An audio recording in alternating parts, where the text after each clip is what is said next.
How to save photos on TikTok. Hi everyone, this is Kate and welcome back to another video. And in today's video we will learn how we can save photos on TikTok. So without further delay, let's get started with this video.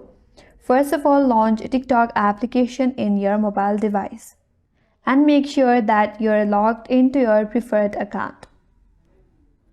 After that, you have to get to that video or to that photos where you have the images that you would like to save.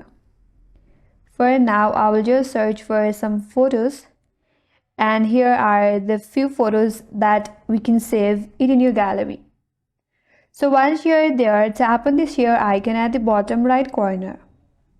From this menu bar, tap on Save Photo option. Here you get to select the images that you would like to save. Select your preferred images, or if you like to select all, tap on Select All. Once done, tap on the Save button at the bottom right corner. Wait for a while. After that, this photo that you have selected will be saved in your gallery.